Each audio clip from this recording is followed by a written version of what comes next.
Hello, welcome, Mr. Levy. It's a great honor to have you here. We would Thank like to know what is it like to be in Israel and to criticize the current war. So first of all, I must say that still being an Israeli, a dissident Israeli, is easier than in many other countries. Because I'm privileged, I'm Jewish, and being Jewish, and I have a very privileged platform, namely Haaretz, having both those, I'm still very protected with total freedom. I pay some price, in terms of being banned in Israeli TV in the last 1.5 years, being attacked here and there in the streets, but it's not really something that would silence me. It's less pleasant, especially not in the last 17 months, 18 months of the war, much less pleasant, but I'm really not the story, seriously. I'm not a victim, and I can only be grateful for the freedom I still have. What is the Israeli mindset after the war? The Israeli mindset after the war is that after what they have done to us on the 7th of October, we have the right to do to them whatever we want. And that's a horrible mindset. And the outcome of it is also the consequence that it's almost impossible to create any kind of empathy with the Palestinian sacrifice. Not only empathy, even interest. Israelis are not interested even to know what we are doing to them. But they must know because they serve in the army. It's not something that you can ignore if you are doing it yourself. So first of all, not everyone is serving in the army, and not everyone happens to be in Gaza. And secondly, serving in the army, so you go through the brainwash system, you don't see human beings when you are there. You don't see them. You kill them without seeing them. The pilots kill them without seeing them. They don't see the children they killed. There is no Israeli soldier who sees a group of children and decides this group of children I'm going to slaughter now. No.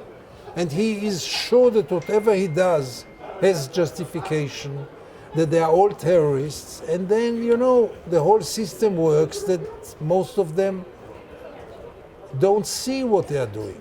And that's part of the problem. There have been videos and reports that show that some do know what they're doing. Yeah, but they're very proud of what they're doing. The soldiers are taking the worst videos until now. The worst videos were taken by soldiers because they think that they deserve it, the Palestinians, because they are all Hamas and they are all Nukhba and they are all terrorists. The babies, the children, the women, the old men, everyone is involved in what happened on the 7th of October, and everyone should be punished. That's the mindset. So what else could be done other than trying to go after Hamas after the slaughter of the 7th of October? First of all, it's not what should be done. First of all, the question is what shouldn't be done. And this bloodbath shouldn't be done immediately without any conditions, by the way. This bloodbath doesn't serve any purpose, and above all is illegal and illegitimate and immoral and everything. It must stop at once. And then we'll see. We are not in a good position because Israel never thought about the day after. So we don't know what will be, nothing, but there are certain things which must stop now, because every additional day of war in Gaza brings only one outcome: more bloodshed. That's all. Nothing else is achieved. Nothing. Apparently, Netanyahu thinks that if Israel kills enough Palestinians, they will move away from Gaza. Is this the plan? The plan is, I guess, in his mind that first of all they will maybe revolt against Hamas, and Hamas will stop existing. Doesn't happen, didn't happen in 18 months, will not happen. The idea that all the Palestinians will leave both the West Bank and Gaza because we will tyrannize their life was already proven as a total failure. It will not happen. Yeah, it is in the mind of certain people. You've never created such hell on earth like now, so maybe there's a chance now? No, there is no chance because first of all they have nowhere to go. Nowhere to go. Nobody will accept them. And secondly, they will stick to their land as they stick in the last 100 years. But even if some of them would love to go, no doubt, many of them maybe. But where will they go? Where? I mean, human beings, it's not some, a playground and you move this one to here and this one to here. That's the home. But that's the idea in that the dominant idea in Israeli society right now. So it's a false idea without any chances even to be implemented. I'm not speaking now about the morality of it, the immorality of it. It will not happen. So what's the plan? There is no plan, that's the problem. There is no plan.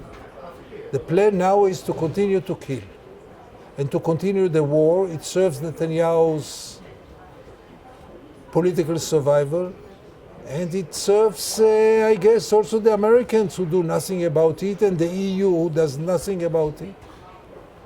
I have no explanation why this continues and why does the world let it continue. But you see. Recently, there's been an augmentation of the Israeli budget for public policy by 20 times. If I read correctly, you correct me if I'm wrong. So I guess that's an explanation. A PR campaign, a huge PR campaign both in Europe and in the US, or money. What else would you see as explaining? I don't have an explanation. First of all, I don't know what PR campaign are you talking about. Israel is becoming a pariah state because of this war. So what PR? It's really unpleasant to be an Israeli now almost everywhere. Not in your country, by the way, but in many other countries, it's really unpleasant to be an Israeli. And I don't see anything good coming out of it. I really don't see any benefit. Maybe the arms industry of Israel will benefit out of it. But Israel is not only a factory of arms. Israel will only lose from this war. And above all, the Palestinians would lose. If it succeeds in clearing out more land in the West Bank, won't the Israeli right consider this as a win? So not just Gaza, but also Sure. expanding the settlements. Absolutely. Because that's what's happening. It's not stopping in Gaza, is it? Absolutely, and they use the war in Gaza to do all kinds of horrible things when there is no international attention at all and no Israeli attention. Sure, it's horrible, but this I don't call a benefit. Well, if the long-term plan is to really empty the land because it belongs to Jews forever, if that's the plan. People like me will not want to live in a place which will be established on more Palestinian blood and more stolen land from the Palestinians. Enough what we took in 48, enough what we took in 67.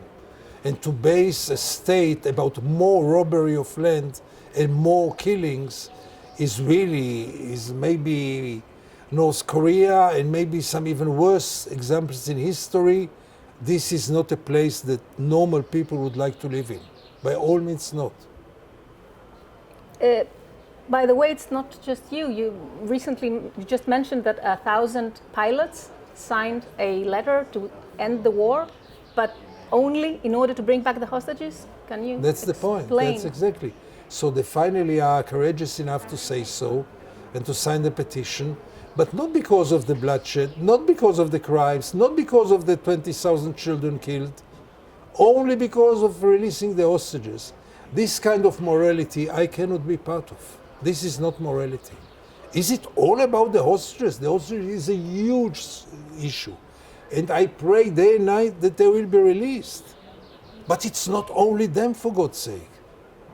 They are not the only victims of this war. As a matter of fact, they are the minority of the victims.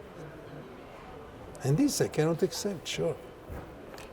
But coming back to how the war is framed in the US and in Europe, it is the mindset that we are still on October 7th and we haven't moved on.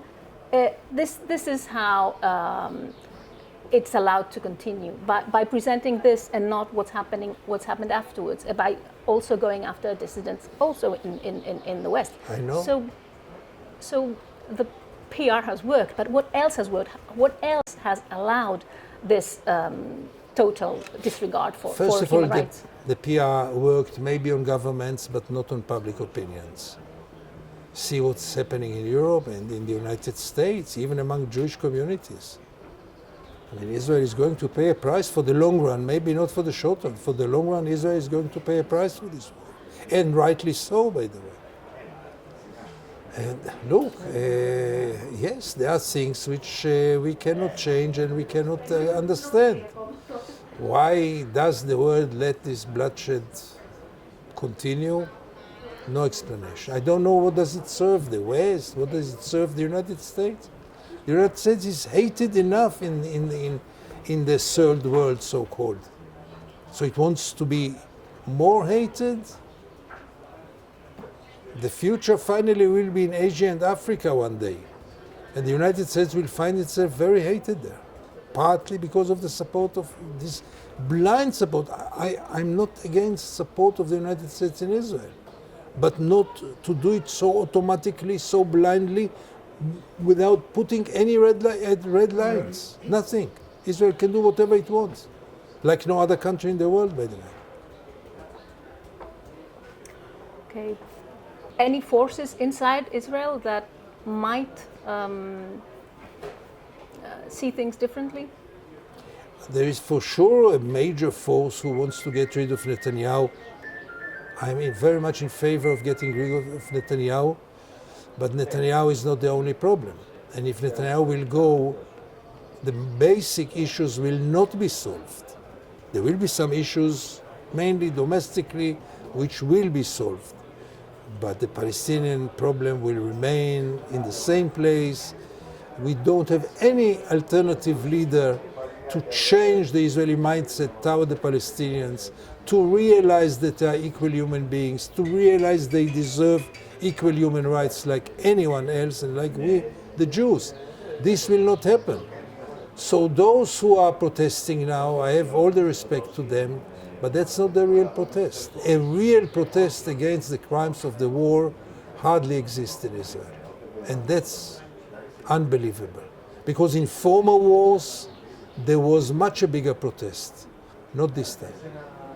In Greece, public opinion has shifted with the argument that Israel is helping us against Turkey. How do you see this argument? So first of all, I'm very happy that Israel and Greece are friendly one to the other, and that public opinion in Greece are supporting Israel. I mean, the Greeks are maybe the nicest people in the world in my view, and it's great to not to face the negative reactions which you face today in the West and in the United States, obviously, and Western Europe, and to say I'm Israeli and not to see immediately irritation. But to base this only on the fact that Israel has now very tense relations with Turkey is not very serious, because the relations between Israel and Turkey are going up and down, down and up throughout the years. And now we are down and they will be back up because there are very many common interests between Turkey and Israel. And Turkey is a great regional power. You can't ignore it. Israel is also a great regional power, but Turkey is something which you cannot ignore, and you don't want to go to war also. To make Turkey also an enemy of Israel is crazy, because Turkey and Israel had good relations, very good relations, both people to people and governments. So I hope that Greece will continue to be our friends, but to base it only on the tension between Turkey and Israel is not very serious, as I say. It can change very quickly. So, friends, despite the genocide? Friends can criticize. Real friends must criticize. You can be friend of Israel and criticize Israel very sharply. You might even punish Israel and still be friends. Don't we do it with our friends, our personal friends? Friends doesn't mean to support something automatically and blindly. Be friend and criticize, be friend and punish, sure. How can we punish? Look, the world can punish Israel very easily, not that I wish for it, but Israel depends on the international community. First of all, obviously, the United States, but also the EU as a whole, and certain countries specifically. But the EU has a lot of power. All the commerce of Israel, the majority of commerce of Israel, is with the EU, not with the United States. There are so many ways for civil societies to take measures. Check what the world did to South Africa and see the result. The apartheid came to its end. Thank you so much.